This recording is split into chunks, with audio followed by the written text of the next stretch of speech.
Hello friends, இன்னைக்கு வந்து நல்லா டேஸ்டான ஒரு மாங்காய் முருங்கைக்காய் சாம்பார் எப்படி ஒரு சிம்பிளா பண்றதுன்னு பார்க்கலாம். ஸோ இது வந்து ரொம்ப சிம்பிள், பிகினர்ஸ் கூட ஈஸியா ட்ரை பண்ணிடலாம். நான் இந்த மசாலாலாம் எதுவுமே அரைச்சு போடல, வெறும் மாங்காய் முருங்கைக்காய் நம்ம வீட்டில் இருக்க மசாலா வச்சு தான் இந்த சாம்பார் வச்சிருக்கேன். ஸோ இது எப்படி பண்றதுன்னு பார்க்கலாம். இது பிகினர்ஸ்க்கான ரெசிபி, எப்படி பண்றதுன்னு பார்க்கலாம் வாங்க. வந்து நான் 1.5 கிளாஸ் பருப்பு வந்து ஹாட் வாட்டர் கழுவி வச்சிருக்கேன். பாருங்க, இது மேலே வந்து நிறைய ஃபார்மா இருக்கு. இதெல்லாம் வந்து பருப்பை வந்து பாலிஷ் பண்றதுக்காக யூஸ் பண்ற கெமிக்கல்ஸ்லாம் வந்து வெளியில எடுக்கணுன்றதுக்காக நான் ஹாட் வாட்டர் வாஷ் பண்ணிருக்கேன். மீடியம் சைஸ் வெங்காயம் பொடிசா கட் பண்ணி வச்சிருக்கேன். 2 பச்சை மிளகாய் எடுத்திருக்கேன். ஒரு சின்ன சைஸ் தக்காளி, அப்புறம் ஒரு 5-6 பல்லு பூண்டு. இதெல்லாம் வந்து நான் இதில் போட போறேன். பருப்பை வந்து நல்லா ஒரு 2 டைம்ஸ் இன்னும் ஃப்ரெஷ் வாட்டர்ல போட்டு வாஷ் பண்ணி எடுத்துக்கலாம். இந்த பருப்புல 2 கிளாஸ் தண்ணி ஆட் பண்ணிட்டேன். வெங்காயம், பச்சை மிளகாய், தக்காளி, பூண்டு இது எல்லாத்தையும் ஆட் பண்ணிக்கிறேன்.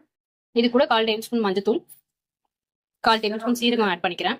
இது கூட நீங்க 1 டேபிள் ஸ்பூன் கல்லுப்பையும் ஆட் பண்ணிக்கலாம். இல்லைன்னா வந்து கடைசியில நம்ம சாம்பார் தாளிக்கும் போது கூட ஆட் பண்ணிக்கலாம். இதை க்ளோஸ் பண்ணி வச்சு மீடியம் ஃபிளேம்ல 3 விசில்ஸ் விட்டுக்கலாம். ஸோ பாருங்க, நல்லா வெந்து வந்துருச்சு.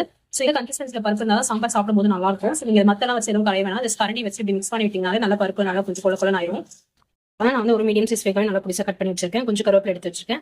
ஒரு 6-7 பல்லு பூண்டை வந்து நல்லா இடிச்சு வச்சிருக்கேன். ஒரு 2 முருங்கைக்காய் வந்து நல்லா நீட்டா கட் பண்ணி வச்சிருக்கேன். ஒரு மாங்காவை நல்லா வந்து இந்த மாதிரி இந்த சைஸ் கட் பண்ணி வச்சிருக்கேன். அப்பதான் மாங்காய் போடும்போது கரையாம இருக்கும். இதை தாளிச்சலாம் வாங்க.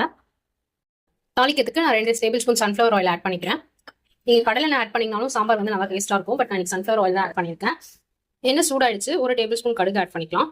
கடுகு புரிஞ்சிச்சு, வெங்காயம் கருவேப்பிலை ஆட் பண்ணிக்கலாம். இது நல்லா ஒரு கோல்டன் ப்ரௌன் கலர் வரைக்கும் வதக்கிக்கலாம். வதங்கிடுச்சு. நம்ம கட் பண்ணி வச்சிருக்க முருங்கைக்காவை ஆட் பண்ணிக்கலாம். இது நல்லா ஆஃப் குக் ஆகிற வரைக்கும் நல்லா வதக்கிட்டுக்கோங்க. நான் மஞ்சத்தூள் எதுவுமே ஆட் பண்ணல, ஏன்னா வந்து மஞ்சத்தூள் வந்து பருப்புல போட்டுருக்கோம், அதனால மஞ்சத்தூள் ஆட் பண்ணல. இந்த முருங்கைக்காய் வந்து ஆஃப் குக் ஆகிற வரைக்கும் ஒரு 5 மினிட்ஸ் ஸ்லோ ஃப்ளேம்ல வச்சு குக் பண்ணிக்கோங்க. மாங்காய் வந்து நம்ம லாஸ்ட்ல ஆட் பண்றோம், ஏன்னா மாங்காய் இப்போ ஆட் பண்ணீங்கன்னா சாம்பார் கொதிச்சு வரும்போது அது வந்து கரைஞ்சிரும். அதனால மாங்காய் லாஸ்ட்ல ஆட் பண்ணிக்கலாம். முருங்கைக்காய் ஆஃப் குக் ஆயிடுச்சு. இப்போ வேக வச்சிருக்க பருப்பு ஆட் பண்ணிக்கலாம். இப்போ கழுவி தண்ணி எடுத்து வச்சிருக்கேன். இதுல நான் ஒரு 2 பிஞ்ச் பெருங்காயத்தூள் ஆட் பண்ணிக்கிறேன். இதே தண்ணியில நான் வந்து 1 டேபிள் ஸ்பூன் குழம்பு மிளகாத்தூள் மட்டும் ஆட் பண்ணி நல்லா கரைச்சி எடுத்துக்கிறேன். ஏன்னா வந்து நம்ம பருப்புல போட்டோம்னா கட்டிக்கிட்டே வரும் மிளகாத்தூள். அதனால இந்த தண்ணியில கரைச்சி எடுத்து அப்படி ஊற்றிக்கலாம். பாருங்க, நல்லா வந்து மிளகாத்தூள் கரைச்சி தண்ணி அதில் ஆட் பண்ணிக்கிறேன். சாம்பார் வந்து எப்பவுமே கொஞ்சம் தண்ணியா இருந்தால் தான் நல்லா இருக்கும். இதை வந்து நல்லா ஒரு மீடியம் ஃப்ளேம்ல வச்சு ஒரு 10 to 15 மினிட்ஸ் இந்த மிளகாத்தூளோட பச்சை வாசனை போய் முருங்கைக்காலாம் குக்காய் பரட்டும் நல்லா. அப்புறம் நம்ம மாங்காய் ஆட் பண்ணிக்கலாம்.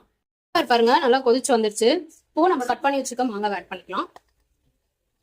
ஒரு 10 மினிட்ஸ் மட்டும் நல்லா லோ ஃப்ளேம்ல வச்சு கொதிக்க விடுங்க. அப்பதான் சாம்பார் வந்து அந்த மாங்காவோட ஃபிளேவர்லாம் நல்லா இறங்கும். இது நல்லா கொதிச்சு வரட்டும். இந்த ஸ்டேஜ்ல உப்பு செக் பண்ணிக்கோங்க. நான் 1 டேபிள் ஸ்பூன் கல்லுப்பு மட்டும் இப்போ ஆட் பண்ணிக்கிறேன். நல்லா கொதிச்சு வந்துருச்சு. இப்போ வந்து நம்ம கொத்தமல்லி ஆட் பண்ணிக்கலாம். அப்படிதான் சாம்பார் வந்து நல்லா வாசனையா, மாங்காய் முருங்கைக்காய் போட்டதுனால நல்லா வாசனையா வந்திருக்கு. ஸோ இவ்வளவுதான் இதோட ரெசிபி. ஸோ இந்த வீடியோ உங்களுக்கு யூஸ்ஃபுல்லா இருந்தா லைக் பண்ணுங்க, ஷேர் பண்ணுங்க, சப்ஸ்கிரைப் பண்ணுங்க.